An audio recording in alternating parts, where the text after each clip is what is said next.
You're listening to the Wolf Street Report. I'm Wolf Richter at WOLFSTREET.com, where I tell the stories behind business, finance, and money. Lots of money, because we're going to talk about banks today. It's Sunday, March 19th, 2023. There's a lot of talk that the Federal Reserve broke the banks with its rate hikes and quantitative tightening, and that the Fed killed Silicon Valley Bank, etc., etc. But the Fed didn't break anything with its rate hikes and QT except consensual hallucination, as I call it, in the free money era. What did break Silicon Valley Bank was the Fed's refusal to regulate it properly. The Fed is the dominant banking regulator, and it just let the bank do its thing, and it loosened its regulations for mid-sized banks in 2018. And when the Fed as banking regulator started getting nervous about it a year ago, it still didn't actually push the bank to fix its problems, and it still let it do its thing, and the collapse of Silicon Valley Bank was a regulatory failure. And it was a reckless management failure, obviously, and those folks should spend some quality time in the hoosegow. But there's another issue that forms the foundation of all this, and the Fed is solely responsible for it.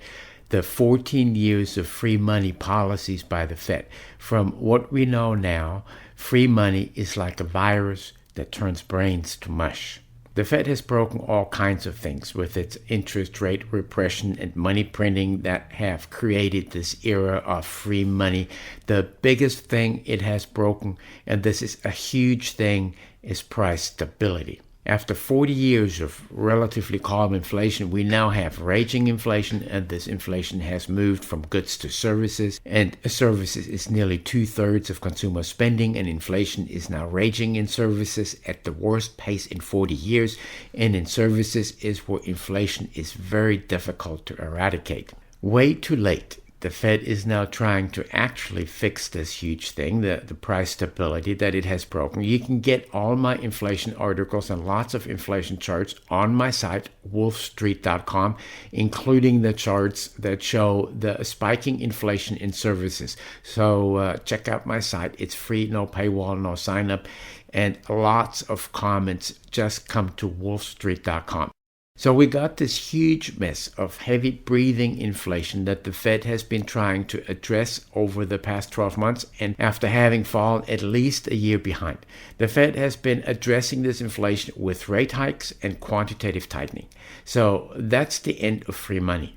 And now, in addition to this heavy breathing inflation, we have a crisis in the banking system because the brains of some banking executives have been turned to mush by 14 years of free money.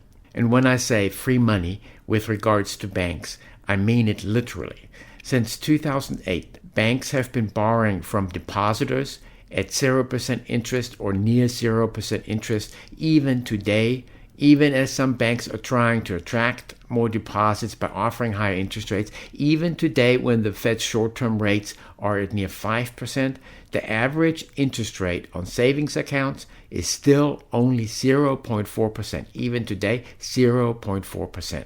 But until May last year, the average interest on savings accounts was 0.06%. For all practical purposes, that's 0%. It means that on savings of $100,000, the bank would pay its customers just $60 in interest per year when it should have paid them $3,000 or $4,000 in interest. For checking accounts and other transaction accounts, the banks paid 0%. For banks, this is the era of free money and lots of free money. Banks now have about $17 trillion in deposits, and that's $17 trillion in free money for the banks, thanks to the Fed's 14 years of interest rate repression. The Fed's monetary policies have allowed and encouraged banks to screw their customers to just take the money and not pay them any interest on it. And so now this free money era is coming to a gradual end. The banks are mostly still not paying interest. As I said, the average savings account interest rate is 0.4% and the average checking account interest rate is 0%.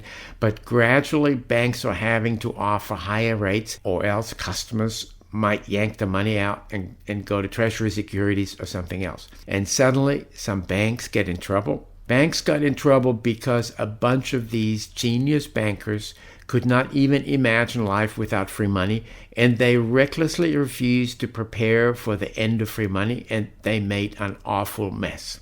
It goes like this, and many observers, including me, have hammered on this fruitlessly for years. The Fed repressed short-term interest rates to near 0%, and it bought trillions of dollars of bonds via QE, thereby handing out money that then went chasing after assets of all kinds, and a lot of it washed into banks and causing the biggest asset price bubble ever and causing long-term yields to plunge. The Fed's interest rate repression and asset price inflation started in 2008 and continued in waves, backing off timidly in 2016 through 2018 and then going hog wild in 2020 and 2021. It will go down in history as the biggest monetary policy idiocy ever.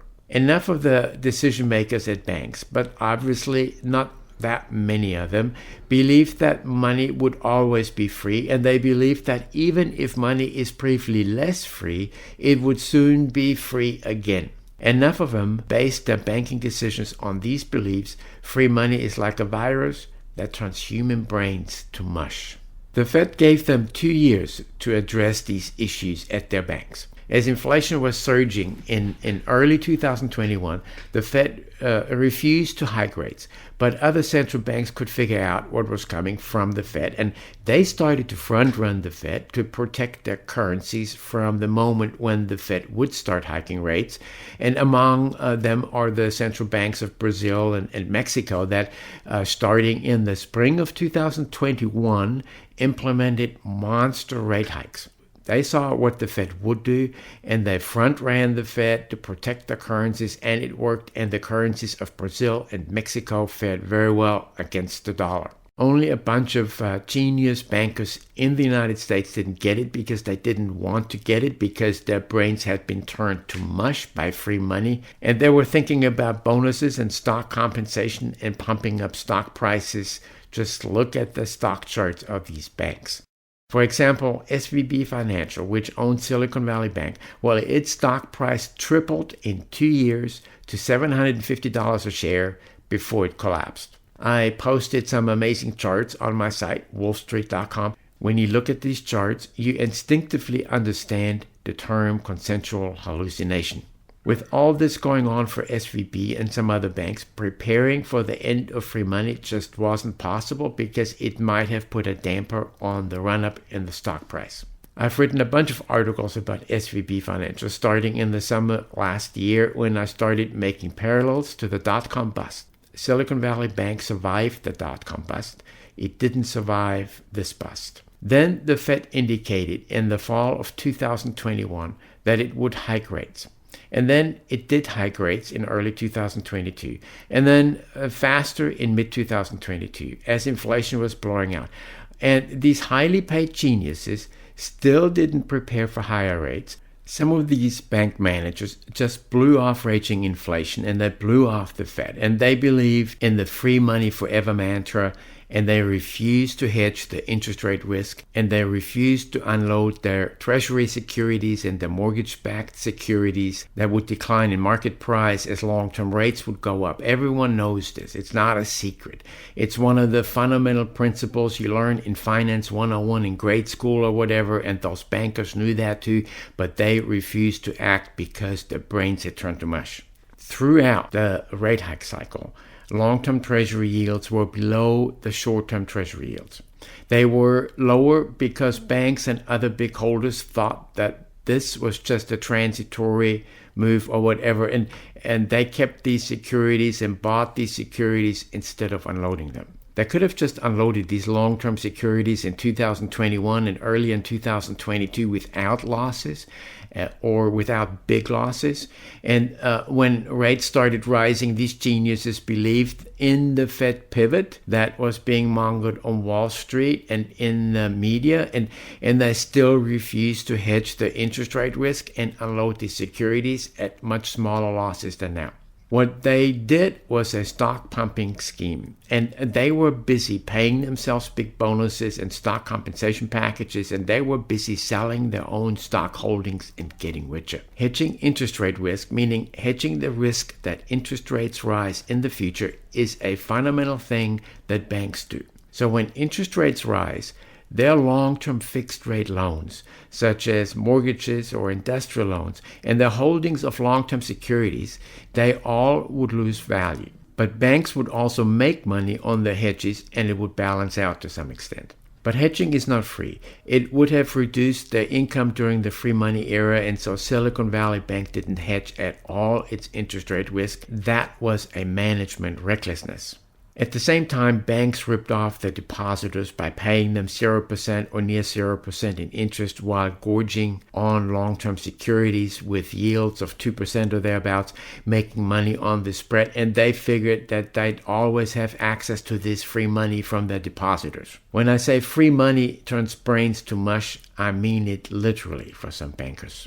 And then depositors started pulling their money out for a variety of reasons, including that they got tired of getting screwed on interest, which was still largely 0%, and they knew that the banks had huge unrealized losses on the long-term securities that they had bought years ago with a yield of 2%. When the market moved to 4%, those securities lost value, so banks couldn't sell them without booking a big loss, and so they didn't sell them, and the situation just kept getting worse, and it's all disclosed in the financial statements, and people started reading them, and it's like, wow, I'm out of here. And they yanked their deposits out, which forced the banks to actually sell those securities at a loss in order to fund the deposit outflow that had turned into a torrent.